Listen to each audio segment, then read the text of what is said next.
આવી સ્થિતિમાં એક રિજેક્શન ઝોન બની ગયો છે જે છે અરાઉન્ડ 23,800 અને નિફ્ટી બેંક માટે થઈને આ લેવલ જે છે તે સમથિંગ 54,000 ઉપર કંઈક તો તકલીફ પડી રહી છે, 54,400 આસપાસ.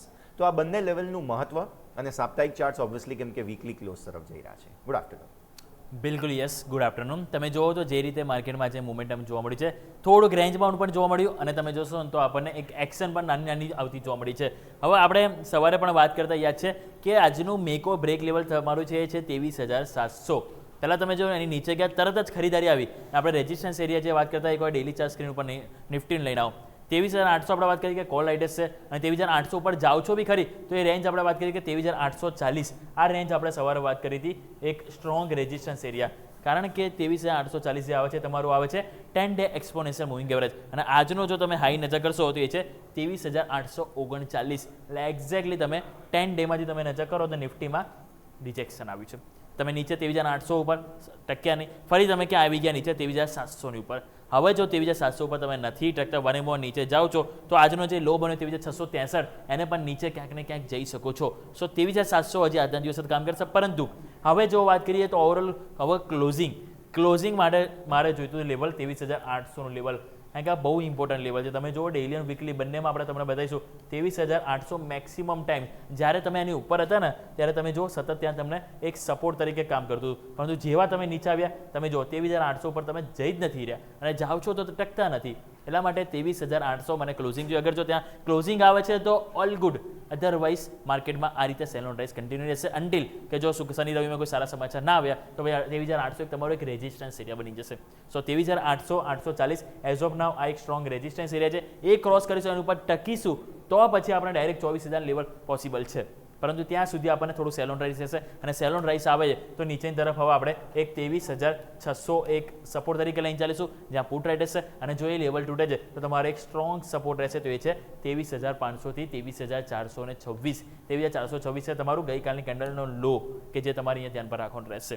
પરંતુ હવે વીકલી ચાર્ટ આપણે લઈને આવો એમ આપણે જોઈએ કે હું જે કહું છું ને જે 23,800 શા માટે હું ઇમ્પોર્ટન્સ આપી રહ્યો છું. તો વીકલી ચાર્ટમાં આપણે જ્યારે સવારે પણ સમજ્યા હતા કે અહીંયા તમે જુઓ આ કેન્ડલનો લો 23,800, અહીંયા 23,800 લો, અહીં 23,880 અને તમે જો તો આજે તમે રિજેક્શન ડેલી કેન્ડલમાં ક્યાં આવ્યું 23,800 ની નજીકથી જ આવ્યું. એટલે જો એટલીસ્ટ તમે અહીંયા 23,800 ની ઉપર નો ડાઉટ તમે આ નેગેટિવ કેન્ડલ બનાવી છે. આ 3 દિવસ લાસ્ટ 3 અઠવાડિયાની કેન્ડલથી પણ મોટી કેન્ડલ તમે બનાવી, ઓલમોસ્ટ 2% આજુબાજુ નેગેટિવ રિટર્ન પણ આપી રહ્યો છે સાપ્તાહિક. પરંતુ આ 23,800 ની ઉપર એટલીસ્ટ જો તમે આપ્યો જ ને ક્લોઝિંગ આ અઠવાડિયામાં તો એમ કહેતા કે આપણે ડેલી અને વીકલી જે મહત્વનો જે એરિયા હતો ને જે સ્ટ્રાઇક પ્રાઇસ એને ઉપર તમે આપ્યો. ઇટ મીન્સ કે એક સપોર્ટની ઉપર તમે આપ્યો છે.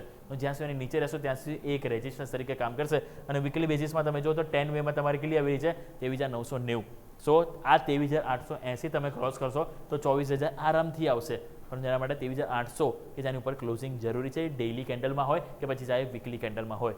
ક્લિયર? આવો વાત કરીએ આપણે 15 મિનિટ. તો 15 મિનિટમાં તમે જુઓ તો જે રીતે મોમેન્ટમ આપણને જોવા મળી રહ્યું છે અહીંયા તમે જો થોડું રેન્જ બાઉન્ડનું એટલા માટે મેં કીધું તમે તેજી આવી પછી રેન્જ બાઉન્ડ થયા, થોડો ઘટાડો આવે પછી રેન્જ બાઉન્ડ થયા, પછી તમે તેજી આવી રેન્જ બાઉન્ડ થયા પાછા તમે નીચે. એટલે છે તો તમે આ એક રેન્જમાં જ આપણે જે ગેપ જે ગઈકાલે વાત કરતા હતા પૂરો થવાનો એ તમારો ગેપ થોડો ગઈકાલે રહી ગયો હતો રાઈટ આ ગેપ. પરંતુ આજે તમે ગેપ પૂરો કરી દીધો છે પરંતુ અહીંયા ઉપર ટકવું નથી. ઉપર જો ટક્યું હોત ને તો આપણે હું જ્યાં કહું છું જે 24,000 લેવલ એ આરામથી આપણને આવી જાય. પરંતુ જે 23,800 લેવલ છે એ મેઇન હર્ડલ છે. સો 23,800 ઉપર ટકીશું તો બીજા 200 પોઈન્ટ 24,000 બાદ આપણને ઉપર પણ બીજી ફર્ધર તેજી 24,130 સુધીના પણ લેવલ પોસિબલ છે. બસ 23,800 લેવલ છે કે જેને માર્કેટ અહીંયા રિસ્પેક્ટ આપવું જરૂરી છે.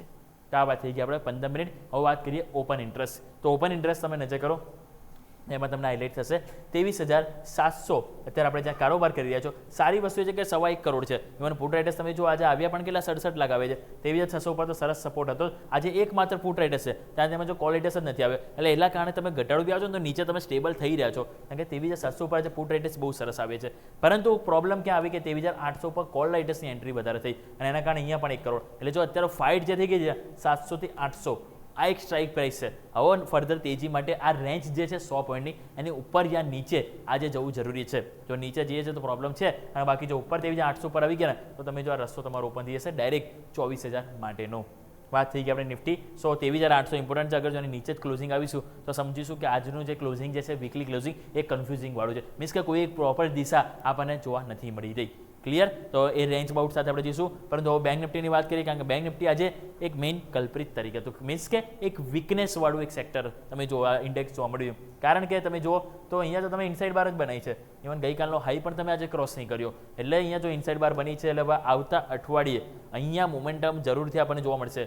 જો આજે તમે હાઈ નથી બનાવતા, ગઈકાલનો હાઈ આજે ક્રોસ નથી કરતા, ન્યૂનતમ સ્તરથી ખરીદારી આવીને, તો પછી એક ઇનસાઇડ બાર સાથે જશો. અને ઇનસાઇડ બારની જો રેન્જ પણ તમે નજર કરો તો અહીંયા આપણને ઉપરની તરફ 54,400 છે અને નીચેની તરફ તમે જોશો તો ગઈકાલનો જે લો હતો 53,300 આજુબાજુ. એટલે કે મોમેન્ટમ જે છે એ ઓલમોસ્ટ 700 થી 800 પોઈન્ટ મિનિમમ તમે જોશો. 800-900 પોઈન્ટની મોમેન્ટમ છે. 800 પોઈન્ટ 54,400 પર તમે એડ કરો તો તમારે લેવલ ક્યાં આવે? એ આવશે સીધા 55,200ના લેવલ પોસિબલ છે. પરંતુ એના માટે કન્ડિશન શું છે?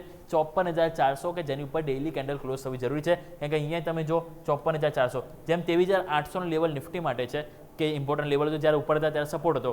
તો 54,400 જ્યારે પણ ઉપર હતા તમે સપોર્ટ હતો. અને જેવા તમે નીચે આવી ગયા તો તમે જો આ રેઝિસ્ટન્સ, જેવો તમે ત્યાં હાઈ બને છે ત્યાંથી તમે નીચે આવી જાઓ છો. સો આ 54,400 લેવલ એ બહુ ઇમ્પોર્ટન્ટ છે બેંક નિફ્ટી માટે. જો 54,400નું લેવલ આપણે ડેઇલી કેન્ડલમાં ક્લોઝ આપ્યું તો બીજા 800 પોઈન્ટ એટલે કે 55,200 55,300ના લેવલ આપણને બેંક નિફ્ટીમાં જોવા મળી શકે છે. અને as of now strong support તરીકે આપણે બેંક નિફ્ટીમાં 54,000 અને નીચેની તરફ આપણે જો લઈશું તો 53,500 આ એરિયા છે એને આપણે સપોર્ટ તરીકે લઈને ચાલીશું. ક્લિયર?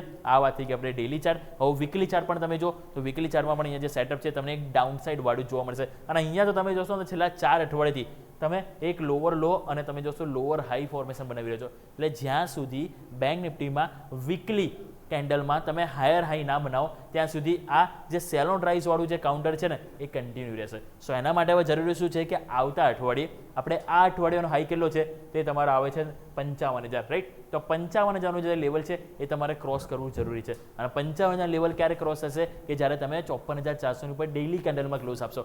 સો ડેઇલી કેન્ડલમાં ક્લોઝ આપશો તો 55,000 લેવલ પોસિબલ છે. અને એમાં આપણે એ વીકલી બેઝિસમાં આપણે જે લોઅર હાઈ બની રહે છે એ ફોર્મેશન ચેન્જ થશે.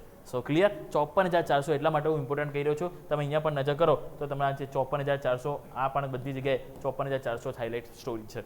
એટલે અહીંયા આપણે ઇમ્પોર્ટન્સ આપી રહ્યા છે 54,400 ને. 15 મિનિટ આપણે જોઈએ તો 15 મિનિટમાં પણ તમને જોવા મળશે કે જે રીતે તમે નજર કરો તો આપણને એક આજે જોવા મળી તમને કન્સોલિડેટ, રાઈટ? પરંતુ કન્સોલિડેટમાં પણ તમે જુઓ તો અપ ડાઉન નાના મોટા કહેવાય ને જર્ક આવતા હતા, પરંતુ છે ઉપલા મથાળ. અને અહીંયા તમે જો આ 54,400 કેટલી બધી કેન્ડલ ગઈકાલે 15 મિનિટમાં બની પરંતુ સફળ થયા નહીં. આજે પણ તમે જો અહીંયા ક્યાં ગયા આપણે 54,400 નજીક ગયા પરંતુ એની ઉપર ક્રોસ નહીં થઈ રહ્યા. અને જ્યારે ઉપર હતા ને ત્યારે તમે જો સરસ તમને તરત જ ત્યાંથી એક બાઉન્સ બેક મળી જતો હતો. એટલા માટે હું કહી રહ્યો છું કે 54,400 એ બહુ ઇમ્પોર્ટન્ટ લેવલ હવે બેંક નિફ્ટી માટે છે. વાત કરીએ last open interest. Open interest તમે જુઓ તો ત્યાં આપણને હાઇલાઇટેડ સ્ટોરી છે એ છે 54,000. તમે જુઓ તો ત્યાં એક સ્ટ્રોંગ સપોર્ટ તો છે, પરંતુ કન્સર્ન એક જ છે કે આજના દિવસે પુટ રાઇટર્સની સાથે તમે જો કોલ રાઇટર્સ પણ કોન્ફિડન્સ તો બતાવી રહ્યા છે. એટલે હવે તમારું 54,000 એ મેક ઓર બ્રેક લેવલ સાબિત થવાનું છે. જો ત્યાં તમે ટકી ગયા તો પછી 55,000 ફાઇનલ, અને જો ત્યાં તમે નથી ટકતા તો નીચેની તરફ પાછળ 53,000ની જર્ની આપણને બેંક નિફ્ટીમાં જોવા મળશે. સો ઓવરઓલ જેમ આપણે વાત કરી તમે જુઓ તો નિફ્ટીમાં 23,700 ઉપર છે, બેંક નિફ્ટીમાં 54,000 નજીક છે. ક્લોઝિંગ માટે જો હું કહું તો બેંક નિફ્ટીમાં આપણે 54,400ની ઉપર આવો તો વધારે બેટર છે. ચાન્સીસ ઓછા લાગી રહી છે એઝ ઓફ નાવ, પરંતુ જો આવે છે તો બેટર છે. જો નથી આવતું તો એટલીસ્ટ 54,000 ઉપર આવવું જરૂરી છે. અને તેજી માટે 54,400 ઉપર ડેઇલી કેન્ડલમાં બેંક નિફ્ટીમાં ક્લોઝિંગ થવું જરૂરી છે. અગર જો થઈશું તો બીજા 800 પોઈન્ટ એટલે કે 55,200ના લેવલ પોસિબલ છે. અને નીચે સ્ટ્રોંગ સપોર્ટ તરીકે 53,500 રાખીશું. સેમ વે નિફ્ટીમાં આપણે નીચેની તરફ તમે જુઓ તો 23,500 23,600 એ સ્ટ્રોંગ સપોર્ટ એરિયા તરીકે આપણે જોઈશું આવનારા દિવસો માટે. અને ઉપરની તરફ 23,800 ઉપર જો ડેઇલી કેન્ડલ ક્લોઝ થઈ તો પહેલા 24,000 પછી 24,130 પણ લેવલ આપણે અહીંથી પોસિબલ છે. પરંતુ એઝ ઓફ નાવ આપણે ઇન રેન્જ આપણે ક્લોઝિંગ થવાની તૈયારીઓ બતાવી રહ્યા છે. Yes, clearly. તો આ સંકેત અત્યારે ફિલહાલ સાપ્તાહિક ચાર્ટ્સ પર બની રહ્યા છે. આભાર યોમિક આપનો અમારા સાથે જોડાવા માટે થઈને. તો દર્શક મિત્રો